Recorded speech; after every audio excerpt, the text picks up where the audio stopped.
Bab ke-13. Di atas truk milik Hadi, Aryan dan keluarganya sedang berbincang-bincang. Sementara Deonna sedang bernyanyi dengan kedua cucunya Otto dan Aurelia. Eren dan Marla menatap Aryan. Mereka berdua masih terkejut dengan nominal 10 miliar bit yang Aryan katakan.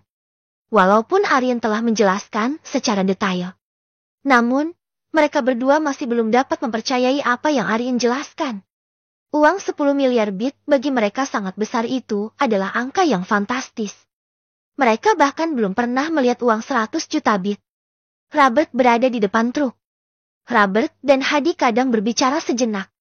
Hadi memberikan saran jika mereka ingin pindah ke area yang cukup dekat dengan sekolah, mereka bisa tinggal di wilayah Ria, di pusat kota Ria. Hadi lanjut menjelaskan.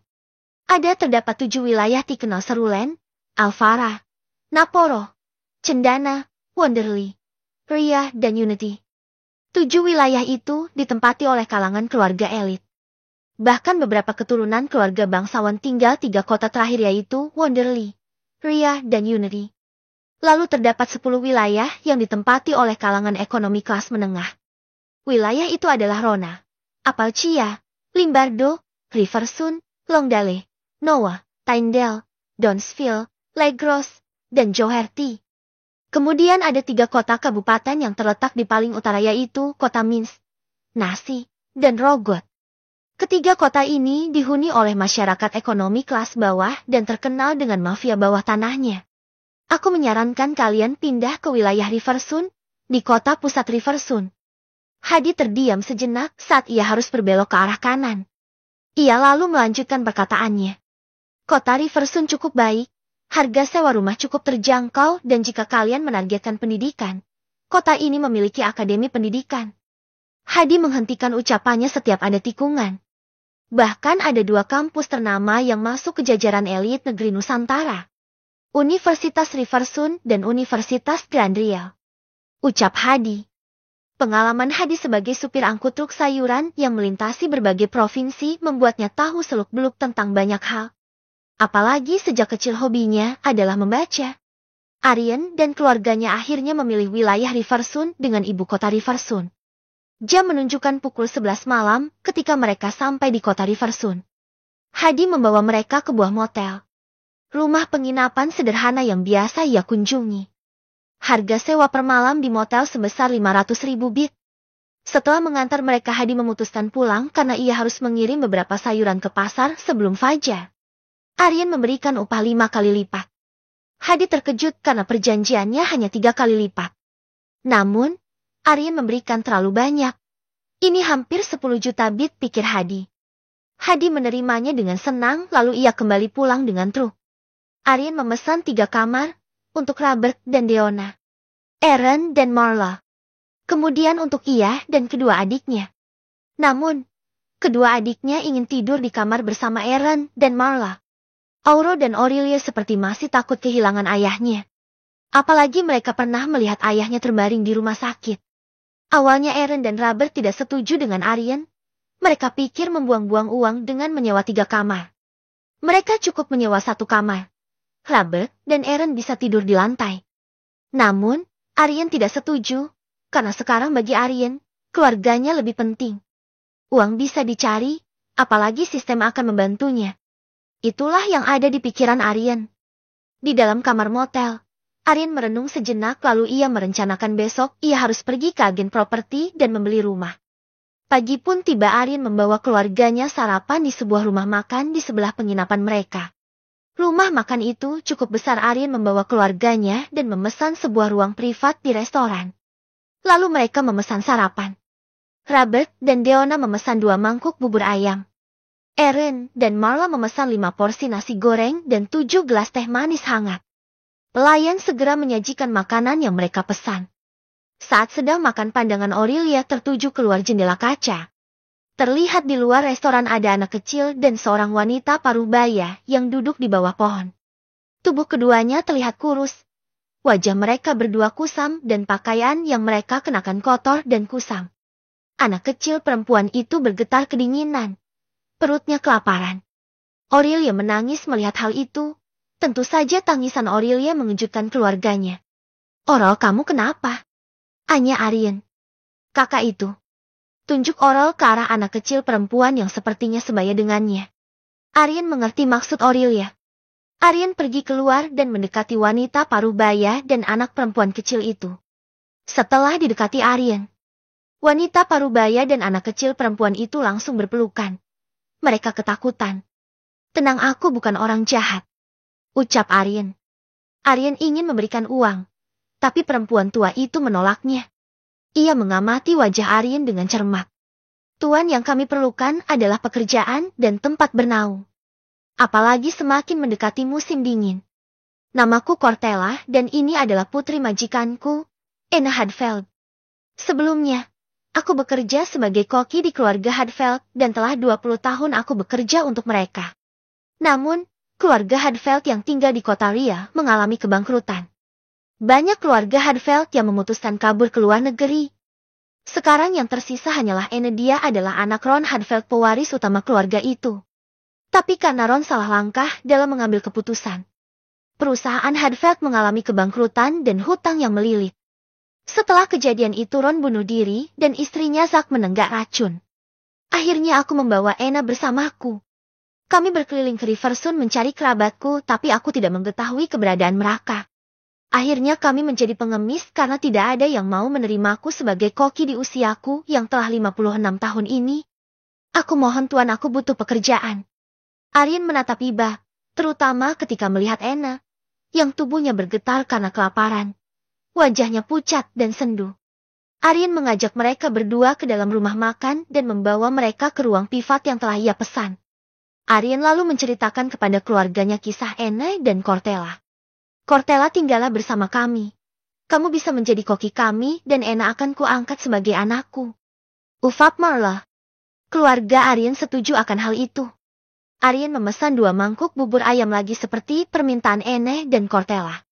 Kemudian mereka melanjutkan sarapan dengan gembira sambil berbincang-bincang. Aurelia terlihat yang paling senang karena ia segera mendekati Anna dan berbincang dengannya. Aurelia selalu kesal kepada kedua kakaknya karena Auro terlalu pendiam sementara Aryan selalu sibuk, jadi ia tidak bisa bermain dengannya. Kini Aurelia seperti memiliki seorang saudara lagi, bahkan sebaya dengannya. Aryan melihat raut kebahagiaan di wajah Aurelia. Anggota keluarganya semakin bertambah, jadi hari ini ia sudah memutuskan akan segera membeli rumah yang layak bagi seluruh anggota keluarganya. Bab ke-14. Setelah sarapan Aryan dan Aaron pergi ke agen properti. Setelah menanyakan ke resepsionis motel di mana agen properti yang terpercaya. Resepsionis itu menunjukkan agen properti Mobius adalah agen properti terpercaya dan nomor 1 di kota Riversun. Aryan dan Aaron naik taksi, mereka meminta supir taksi membawanya ke agen properti Mobius. Aryan meraba smartphone-nya. Smartphone-ku sudah usang. Bahkan menjadi lag jika ia mendownload aplikasi Mobile Bank Prime. Sepertinya nanti aku harus membeli smartphone baru. Taksi yang mereka berhenti. Aryan membayar dengan scanner kode namun gagal. Ia mencoba lagi dan ketika yang ketiga ia baru berhasil membayar. Ayah, aku pergi sebentar. Aryan, kamu mau kemana? Tanya Aaron. Ayah pergi saja ke kantor properti lebih dahulu, aku akan menyusul nanti. Aryan segera berlari. Ia barusan melihat sebuah toko smartphone besar yang terlihat megah. Aryan segera berlari menuju toko tersebut. Tertulis Heracle Phone itu yang tertulis di papan besar yang terlihat mewah. Aryan segera masuk membuka pintu kaca. Ada cukup banyak pembeli. Aryan melihat-lihat beberapa smartphone yang ditawarkan di etalase kaca. Ia ingin membeli, tapi ia bingung karena tidak mengetahui spesifikasi yang dimiliki tiap smartphone yang berada di etalase. Namun, tidak ada satu orang pun pramuniaga yang mendekat ke arahnya. Aryan saat itu memakai kaos lusuh dan celana jeans panjang. Beberapa pramuniaga memilih melayani pembeli yang datang dengan pakaian yang lebih baik dari Aryan. Tidak lama kemudian di luar toko tersebut berhenti sebuah mobil sport berwarna merah. Kemudian turun dari mobil tersebut seorang pria awal 20 tahunan bersama seorang wanita cantik berambut pirang keemasan. Keduanya memakai pakaian bermerek terkenal. Para pramuniaga toko pun segera menyambut mereka berdua. Aryan melihat sikap pria itu sangat angkuh. Aryan memutuskan menuju ke pojok ruangan. Dia tidak ingin berurusan dengan mereka. Tidak lama kemudian terdengar suara pria itu membentak. Hei miskin, minggir kau. Teriak pemuda itu pada pemuda berkacamata yang sedang melihat smartphone edisi terbaru. Pemuda berkacamata itu didorong oleh pria angkuh hingga terjatuh ke lantai. Aryan menyaksikan hal itu. Ia ingin menolong, tapi jika ia menolong tentu akan jadi pusat perhatian. Ia tidak ingin jadi pusat perhatian. Hal itu karena akan berbahaya bagi sistem yang ia miliki. Aryan memutuskan keluar diam-diam dari toko tersebut. Ia memperhatikan sekeliling.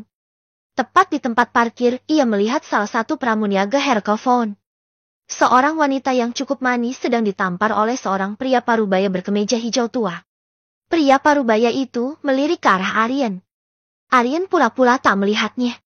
Aryan segera berlalu. Namun, rupanya Aryan bersembunyi di balik sebuah mobil sedan berwarna hitam yang terparkir tepat di sebelah pria parubaya dan wanita pramuniaga. Lucia, jika kau tak membayar hutangmu hari ini, nanti malam kau harus menemaniku tidur. Kau bayar hutangmu dengan tubuhmu. Ingat itu. Teriak pria parubaya. Ternyata dia pria parubaya yang bajingan. Gumam Aryan. Tidak lama kemudian pria parubaya masuk kembali ke dalam toko Hercalphone. Sementara Lucia duduk terjongkok sambil menangis. Aryan berjalan mendekatinya. Nona, smartphone-mu jatuh. Ucap Aryan sambil menyerahkan smartphone Lucia yang ia temukan terjatuh tidak jauh dari Lucia berjongkok menangis.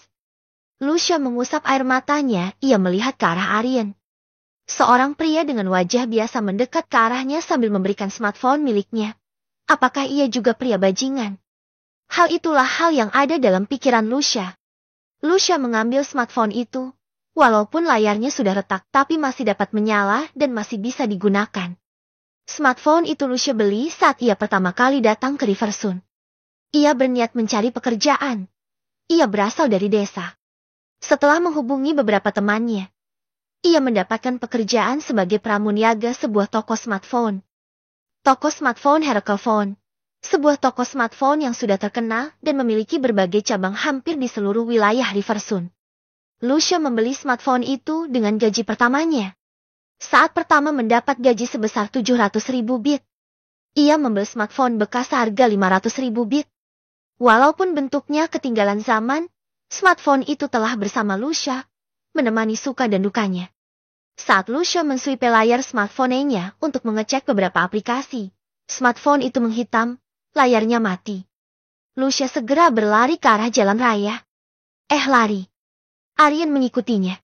Lucia masuk ke sebuah gang kecil dan ia menuju ke sebuah ruko kecil. Aryan mendekati, ternyata itu adalah tempat untuk mereparasi smartphone. Terlihat Lucia yang sedang memohon kepada seorang pria parubaya yang sedang memperbaiki smartphone. Tuan Lambert, tolong, kumohon kali ini untuk membetulkan smartphone-ku ini, kumohon. Ucap Lucia penuh harap. Lucia, sudah berkali-kali ku bilang, smartphone-mu ini sudah ketinggalan zaman, onderdilnya sulit dicari. Ucap Lambert. Lambert menjelaskan bahkan seluruh biaya perbaikan lebih mahal dari harga smartphone itu. Oh ya, kau belum membayar hutang reparasi smartphone-mu bulan lalu sebesar 300.000 bit dan ku sarankan kepadamu beli smartphone baru. Gerutu Lambert. Ia menengadahkan telapak tangan kanannya kepada Lucia meminta pembayaran hutang. Lucia menunduk. Maaf Tuan Lambert, aku belum punya uang. Kalau tidak punya uang cepat pergi dari sini, kau mengganggu pekerjaanku. Cetus Lambert kesal. Bawa juga smartphone rusakmu itu. Teriak Lambert. Lucia mengambil smartphone-nya yang retak. Dia berjalan melangkah pergi. Saat akan pergi Aryan mendekati Lucia dan berkata kepada Lambert. Berapa hutangnya? Apa kau menerima pembayaran melalui WhatsApp? Lambert melirik Aryan lalu ia berkata. Hutangnya 300.000 bit. Scan ini jika kau mau membayar dengan WhatsApp. Ucap Lambert. Ia hari ini sedang sibuk dan tidak mau berurusan panjang dengan Lucia. Lucia terdiam melihat apa yang dilakukan Aryan. Aryan menscan. Sial, gagal lagi. Gumam Aryan. Lucia dan Lambert mendengar gumaman Aryan. Lambert melirik ke arah smartphone Aryan. Lambert tertawa. Hei nak, rupanya kau sama seperti Lucia. Kau juga orang miskin. Jangan berlagak. Aku tahu pikiranmu. Kau berusaha membuat Lucia terkesankan tapi saldomu kosong. Bahkan smartphone-mu jadul. Lambert tertawa lagi. Di percobaan yang ketiga akhirnya berhasil. Lambert melihat ponselnya bahwa uang senilai 300.000 bit telah masuk. Berhasil, ucap Lambert terbata. Oke, hutangnya lunas, ucap Arjen menatap Lambert. Lambert mengangguk. Arjen segera menarik tangan Lucia dan membawanya keluar gang. Hei, lepaskan tanganku, ucap Lucia. Arjen berhenti. Ia segera melepaskan tangan Lucia. Lucia mengelus tangannya. Cengkraman Arjen terlalu keras. Maafkan aku. Sepertinya aku memegang tanganmu terlalu kencang tadi, ucap Arjen. Lucia menatap Arjen. Bukankah ia pria yang di tempat parkir tadi? Mengapa ia ada di sini? Apakah dia mengikutiku? Pikir Lucia menatap tajam ke arah Arjen. Arjen yang ditatap Lucia seperti itu berkata, tolong jangan berpikiran macam-macam. Dilihat dari seragammu, kamu pramuniaga toko Herkelphone kan? Lucia mengangguk. Aku sebenarnya ingin membeli smartphone yang sesuai dengan kebutuhanku sekarang. Cuma aku tidak mengerti spesifikasinya. Arjen berhenti sejenak. Ia menatap Lucia yang kini pandangannya tidak terlalu mencurigai Arjen. Saat aku masuk ke dalam toko Herkelphone, tidak ada seorang pun pramuniaga yang mendekatiku. Jadi maukah kamu membantuku? Bab ke-15. Membeli smartphone, tanya Lucia. Ya, aku membutuhkan saran. Kamu pramuniaga tentu akan mengerti jenis smartphone yang aku butuhkan. Ayo kita bicarakan hal ini di kafe itu. Tunjuk Arjen ke seberang jalan. Lucia mengikuti Arjen. Ia masih belum percaya kepada pengakuan Arjen. Mereka duduk di kursi luar dekat trotoar. Arjen memesan kopi pahit kental dan Lucia memesan teh hijau. Baik, kita bicarakan lagi. Aku butuh smartphone yang tidak mudah lah. Kira-kira apa yang cocok? Arjen menatap Lucia menunggu jawaban. Apakah dia bodoh? Kenapa harus meminta saran? Bukankah dia tinggal beli smartphone edisi terbaru? Atau dia sebenarnya memiliki maksud tertentu kepadaku? Pikir Lucia. Ia memperhatikan wajah Arjen. Wajah Arjen biasa saja. Jika dinilai dengan angka 1 sampai 10, wajah Arjen ada di angka 7. Ya, benar-benar biasa. Nona Lucia, apa kau mendengar perkataanku? Suara Arjen membuyarkan lamunan Lucia. Oh, maaf. Oh ya, kenapa kamu tidak membeli smartphone edisi terbaru saja dengan ukuran RAM yang lebih besar? Begitu ya? Gumam Arjen. Kira-kira berapa harganya? Ucap Arjen. Lucia menjelaskan dengan detail spesifikasi dan keunggulan beberapa jenis smartphone. Arjen mendengarkan dengan sesama. Lalu ia berpikir. Seperti saran dari Lucia, lebih baik aku beli smartphone edisi yang paling terbaru. Oh ya Lucia, bisakah kau menemaniku? Aku ingin membeli smartphone edisi yang paling terbaru, ucap Arjen. Univa X15, tapi itu edisi yang paling terbaru. Aku memang tadi menjelaskan bahwa ada Univa X15, tapi hanya ada di toko pusat yang terletak di Mall Morbius di pusat kota Riversun. Baiklah, antar aku ke sana. Apakah kau masih ada di jam kerja? Tanya Arjen. Sebenarnya hari ini aku dipecat. Wajah Lucia muram. Lucia lalu menjelaskan kepada Arjen. Manajer toko Herkelphone. Di cabang ini seorang pria parubaya bernama James Gordon. Suatu hari ketika Lucia sedang bertugas menjelaskan spesifikasi smartphone kepada pelanggan, Jake North mendekatinya dan merayu Lucia. Namun Lucia menolak. Kekasih Jake, Daphne Brown, marah kepada Lucia, menganggap Lucia yang menggoda Jake. Daphne mengambil secangkir kopi dan menyiramkannya ke tas bermerek yang ia gunakan. Dia lalu memfitnah Lucia yang menyiramnya. Walaupun banyak saksi, tapi tidak ada yang berani membela Lucia. Harga tas bermereknya 100 juta bit.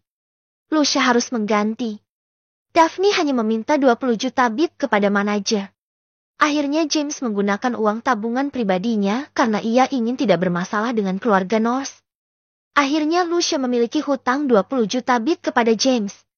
Lucia bercerita dengan wajah muram. Hari ini James meminta hutangnya dibayar.